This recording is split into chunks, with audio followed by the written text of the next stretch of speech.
Merci Victor, merci tout le monde d'être présent aujourd'hui. On est ici aujourd'hui pour une fin de campagne très importante et très intéressante qui a été développée et mise en œuvre par Trajectoire Québec, Parole aux citoyens. C'est une campagne de sensibilisation, une sensibilisation à la mobilité durable qui met de l'avant la réalité de prendre le transport en commun au Québec en 2024.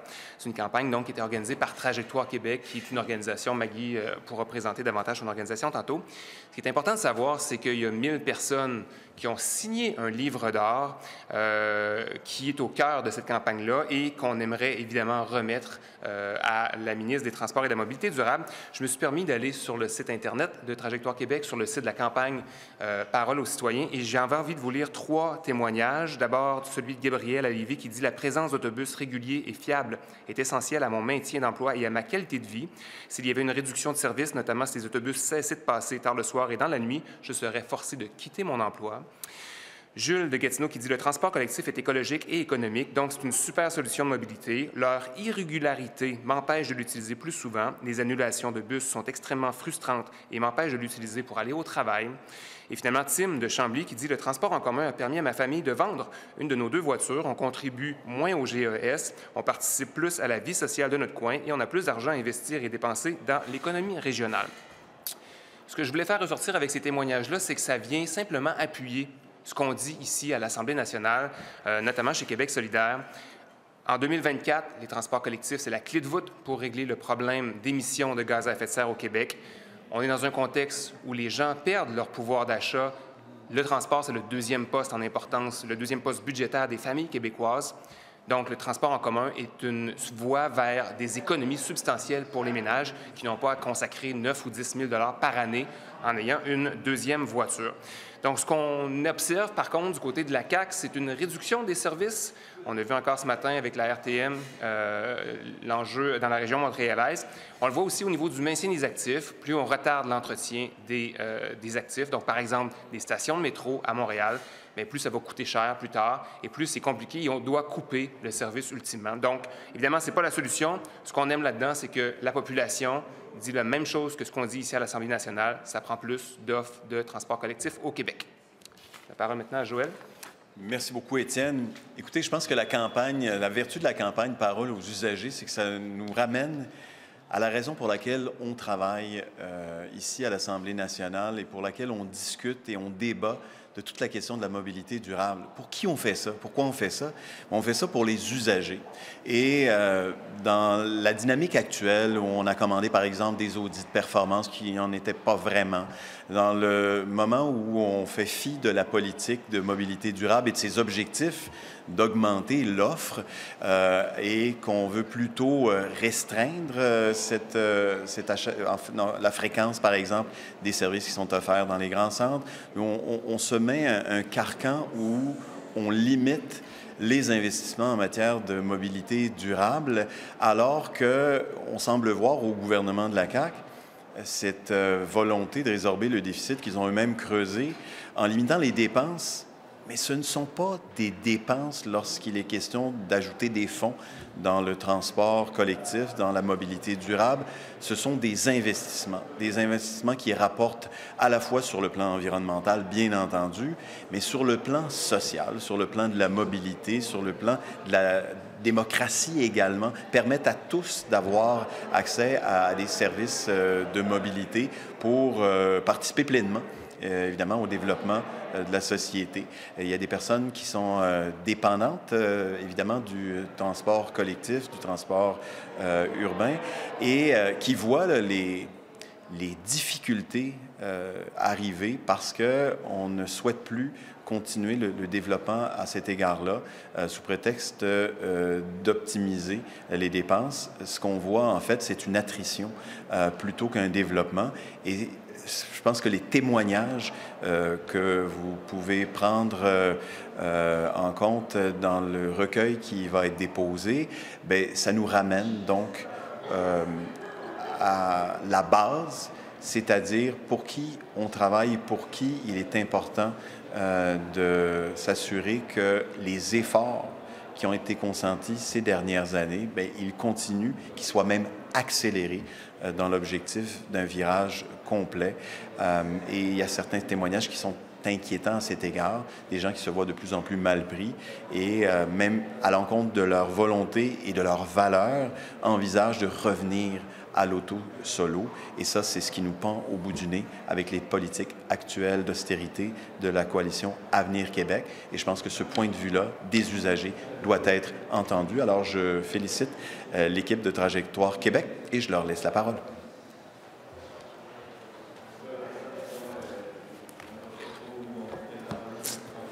Alors, bonjour à tous et à toutes. Merci. Je m'appelle Maggie Harvey, directrice générale par intérim chez Trajectoire Québec. Trajectoire Québec est une organisation qui existe depuis 1977, qui fait de la défense collective du droit des usagers et des usagères du transport collectif et qui fait aussi la promotion du développement du transport collectif partout au Québec. Je suis heureuse d'avoir l'occasion de m'adresser à vous aujourd'hui au nom des usagères, des usagers du transport collectif du Québec, car effectivement, je tiens dans mes mains un recueil de témoignages de plus de 1100 usagers du transport collectif, provenant des 4 coins du Québec et qui représentent en fait la diversité des besoins en mobilité de l'ensemble du territoire. Je suis d'ailleurs accompagnée de 2 usagères du transport collectif, Mme Anaïs Lindsay et Joance Baudet, toutes 2 résidentes de la région de la Capitale-Nationale. Je suis aussi accompagnée de 2 collègues, Brian Nash et Marianne Allard, qui ont eux aussi sont allés à la rencontre des usagers et des usagères pour recueillir leurs témoignages et ils ont participé à la compilation et à l'analyse de tous ces témoignages. J'aimerais évidemment remercier les porte-paroles de Québec solidaire et du Parti québécois en matière de transport et de mobilité durable, M. Grandmont, M. Arsenault. Merci d'être là et de faire front commun pour le transport collectif et de se mobiliser suite à ce cri du cœur des usagers du transport collectif. Alors, ce recueil que je viens de vous montrer, c'est le fruit d'une campagne de sensibilisation et de promotion du transport collectif, une campagne appelée « Parole aux usagers » lancée cet été par l'équipe de Trajectoire Québec. Cette campagne est actuellement diffusée sur les réseaux sociaux, à la radio, sur des panneaux en bordure de routes et d'autoroutes sur l'ensemble du territoire de la province. Il est aussi possible de consulter la version numérique de ce recueil au paroleaususagers.com. Parole aux usagers, comme le nom l'indique, c'est une campagne qui vise à donner une voix aux usagers et aux usagères du transport collectif du Québec et à humaniser le débat qui entoure notamment le financement du transport collectif.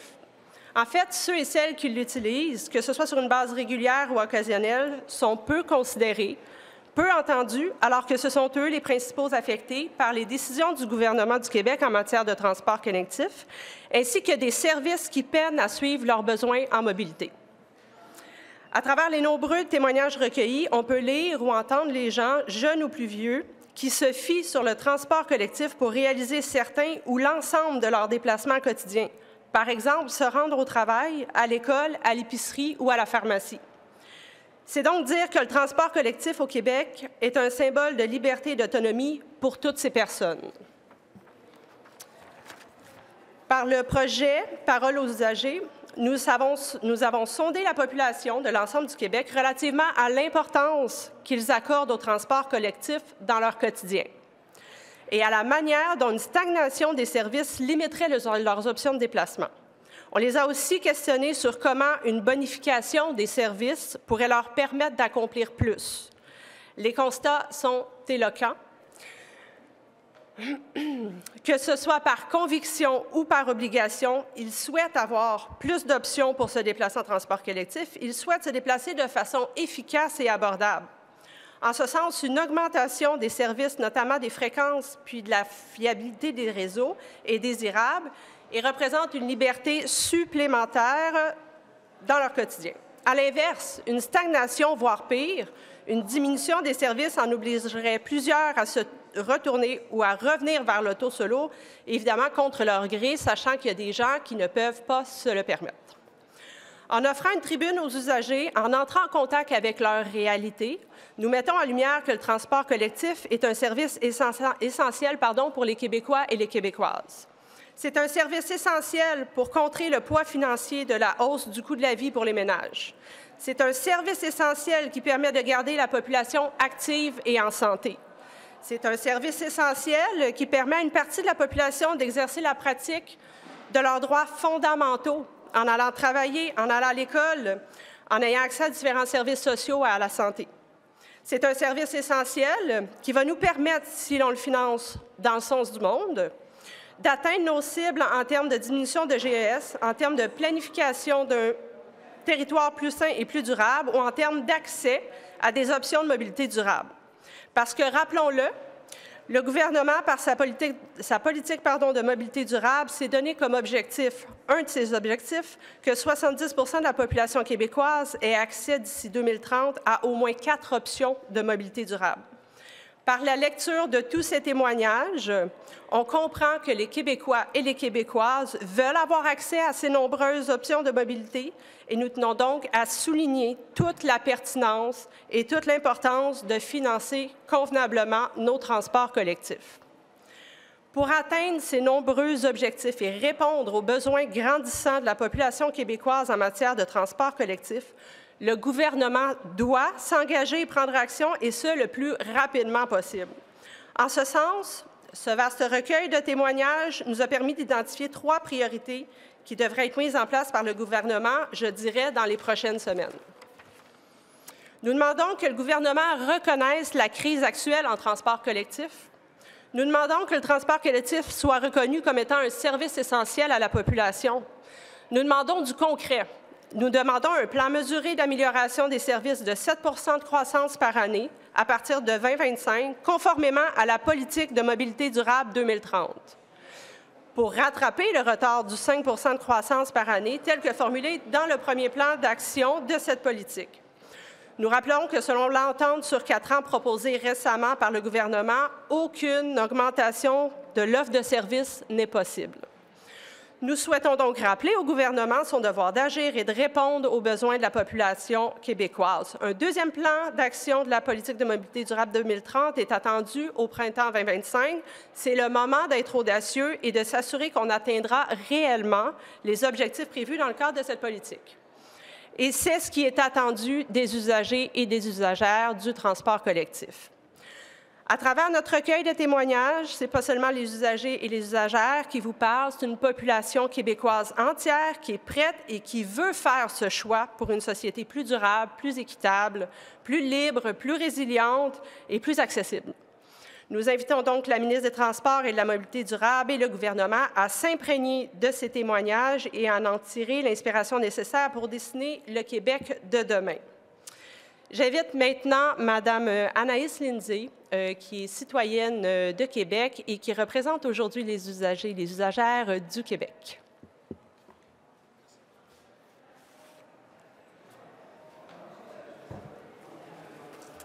Bonjour à tous et à toutes. Merci de votre présence aujourd'hui pour le dépôt du recueil des témoignages des usagers du transport collectif réalisé par Trajectoire Québec. Mon nom est Anaïs, je suis résidente de Québec. Je tenais à venir vous parler de mon expérience comme utilisatrice du réseau de transport de la capitale, car j'utilise le transport en commun tous les jours et je suis bien placée pour témoigner de l'utilisation des transports collectifs, dont la majorité des décideurs du gouvernement du Québec n'utilisent jamais. Il y a maintenant plus d'1 an, j'ai été dans l'obligation de me départir de ma voiture en raison du poids financier. J'ai donc dû me tourner vers un réseau de transport en commun déficitaire et mal organisé, un réseau de transport en commun qui manque clairement d'amour. Comme la majorité des villes du Québec, Québec est construite pour les voitures. On doit souvent utiliser les autoroutes et quand nous n'avons pas de voiture, il est très compliqué de sortir du centre-ville. Pour vous donner un exemple, ma cousine habite à Beauport. En voiture, ça me prend 10 à 15 minutes. En autobus, ça me prend 1 heure si j'ai bien organisé mon temps, parce que je dois prendre 2 autobus, donc un transfert. Mais rendu à la gare d'autobus de Beauport, je dois attendre l'autre autobus qui passe seulement aux heures. Ça m'est déjà arrivé que ce dernier soit en retard de 30 minutes. 30 minutes à attendre debout au froid, sur le bord du trottoir alors qu'il n'y a même pas de banc, c'est long et frustrant. J'avais fait une plainte au RTC cette fois-là. On m'a répondu qu'il y avait eu du trafic et que l'autobus avait été en retard pour cette raison-là. Au fond, je sais que ce n'est pas la faute des chauffeurs ou du RTC en soi. C'est parce que notre transport collectif, on n'en prend pas soin, on ne le finance pas suffisamment. C'est aussi vraiment frustrant. c'est qu'on ne peut pas toujours se fier aux horaires d'autobus. Elles sont soit en retard, soit en avance. Et oui, je féminise l'autobus parce qu'à Québec, on fait ça. On dit la bus. Ça fait que je dois souvent attendre 15 à 20 minutes à l'arrêt, alors que j'avais bien regardé l'horaire de bus avant de partir, ce qui, encore une fois, occasionne du stress et du mécontentement. Aux heures de pointe, les bus sont archi pleines. Ça arrive que le chauffeur ou la chauffeuse ne nous ouvre même pas la porte parce que c'est trop plein. Les trajets sont extrêmement longs. Pour se rendre à l'université, ça me prenait 1 heure quand j'habitais dans Limoilou. Sans compter que la passe d'autobus est très chère, c'est vraiment dommage de ne pas pouvoir avoir un réseau de transport en commun de qualité quand on paie aussi cher. Ce qui serait l'idéal pour moi et pour les citoyens et citoyennes de la capitale nationale, c'est que l'on puisse se déplacer sans être fâché, c'est-à-dire d'attendre moins longtemps, de pouvoir se fier aux horaires, de payer moins cher et que les trajets soient moins longs. Quand on utilise le transport collectif ailleurs, dans d'autres villes, on réalise à quel point notre réseau est désuet. Les gens de Québec veulent avoir des options pour se déplacer de manière durable, de façon efficace et abordable. Entre un 3e lien fantôme et un tramway saboté, la capitale nationale mérite mieux. Et en tant que représentante des usagers et usagères du transport collectif aujourd'hui, j'ai dit que le Québec mérite mieux. Merci. Est-ce que ça termine? Oui.